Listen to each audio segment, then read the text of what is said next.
Hi, today I will talk about this computer, which is, to be honest, not my area of expertise. I know several things about it, but I never owned any of these computers and used in the past. When I say past, I'm talking about the 80s or early 90s, so I gained my experience just in the last 2 decades. This computer is the Enterprise 128, and the box is not very nice, so let me unpack it and show you the computer.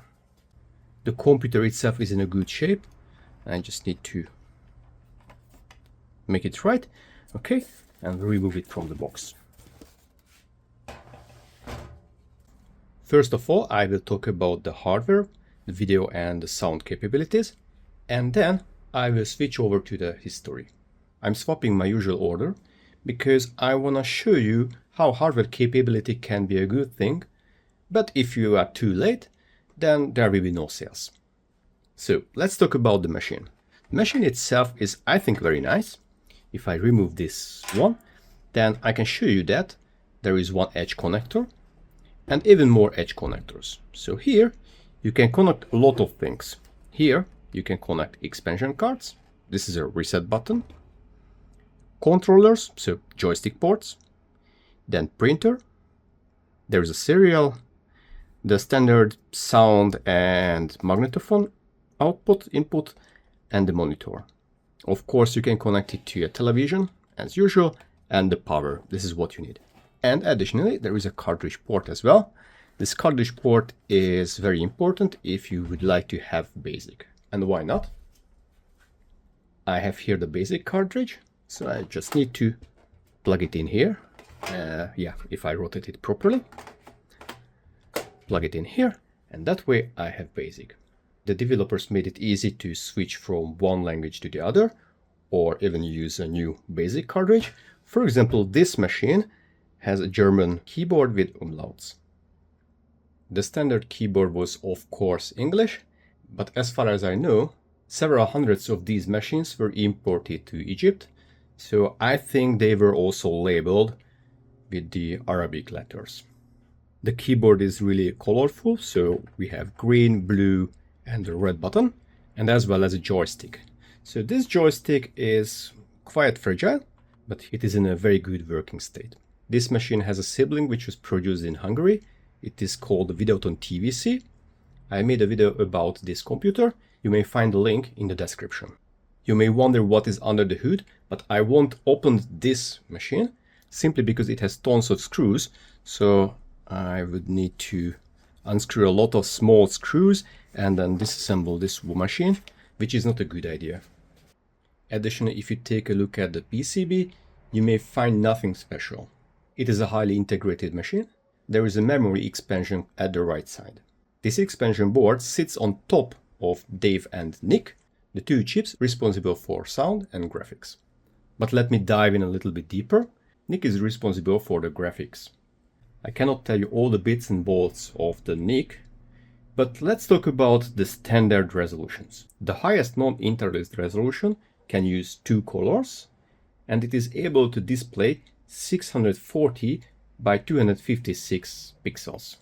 As usual, if we increase the color depth, the resolution is decreasing. So in case we use 4 colors, it is going down to 320 by 256. With 16 colors, it is reduced to 160 by 256. And with the full palette, so with 256 colors, it is reduced to 80 by 256. It sounds simple, but it was possible to switch between the color palettes line by line, as well as it was possible to switch between the graphical modes line by line. So it means it was possible to produce, for example, 2-color high-resolution picture on the top of the screen and a lower resolution with more colors on the second half. The variations are limitless up to the coder. Dave, the sound chip, is also a very decent one, and I spent hours with the basic leaflet to understand all the capabilities.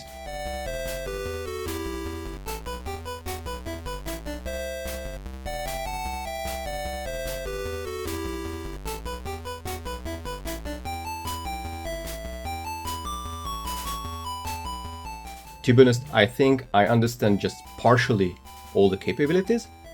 It has 3 sound generator channels, plus an additional one with white noise. It is possible to set an envelope for each channel with 256 points, and even there is some modulation. As far as I recall, it's a ring modulation. It has a stereo output, and it is possible to control the balance channel by channel. But on top of the video and sound capabilities, there are more. The CPU itself is a Z80, so it is an 8-bit CPU, which is able to address 64 kilobytes. But the developers implemented paging. Each page has a size of 16 kilobytes, and there can be 256 of those pages. It means the total addressable memory can be extended to 4 megabytes. For an 8-bit machine, it is really outstanding. Originally, there were 2 models. This is the 128, so it has 128 kilobytes of memory. Of course, it is paged. The 64 kilobyte memory on the PCB can be used for graphics. But this machine, the 128, has this expansion module, which contains 64 kilobytes of memory. It is very easy to expand the machine further. You just need to unsolder the 64 kilobit memory chips from this expansion board and replace with 256 models. And that way you can get 320 kilobytes of memory. Of course, you need some logic to address it, but it is quite simple to implement. But there is even more. The base clock of the Z80 is 4 MHz, but it is very easy to overclock it.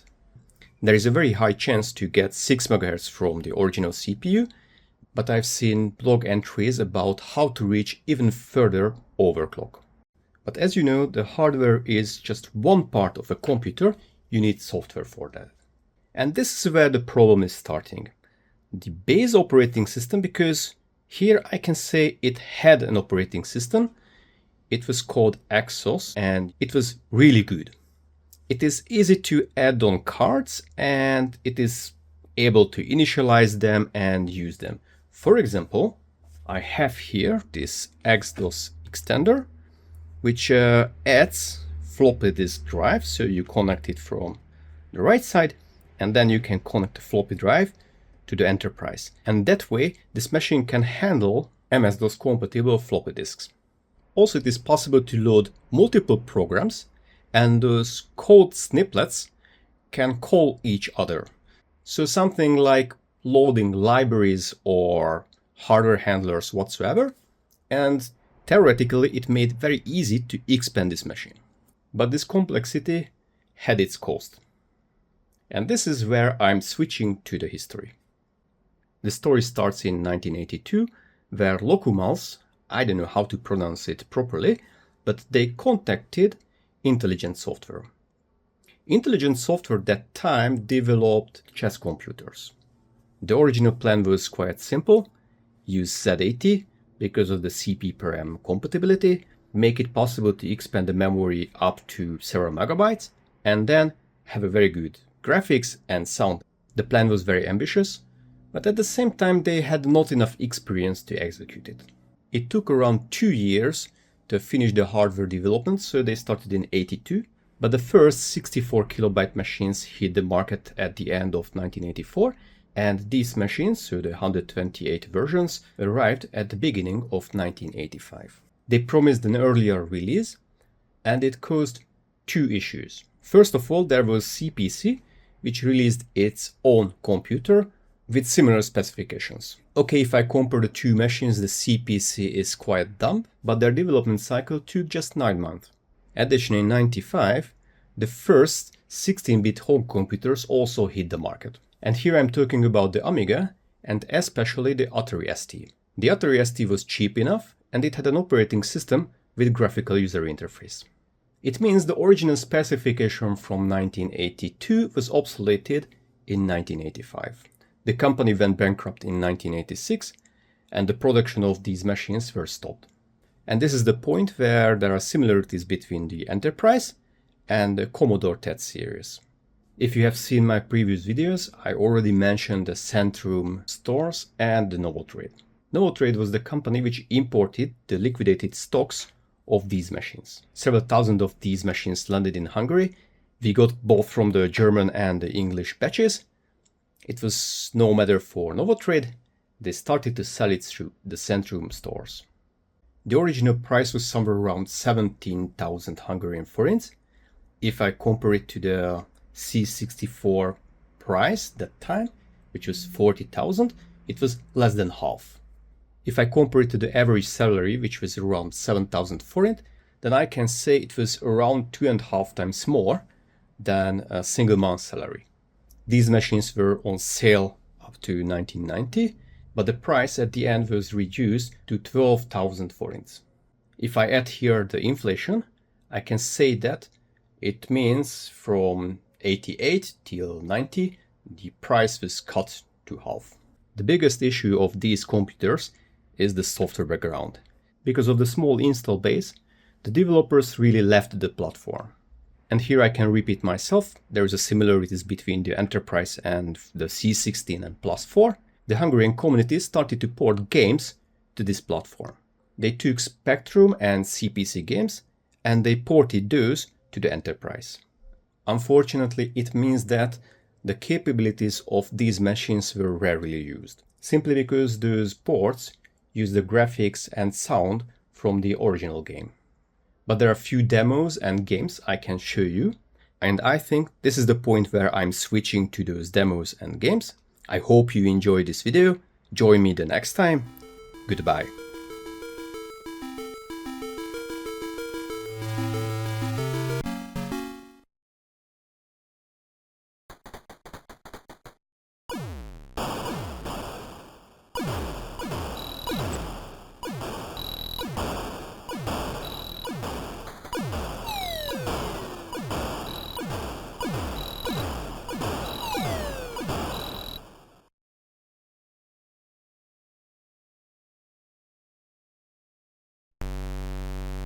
Hold on, man.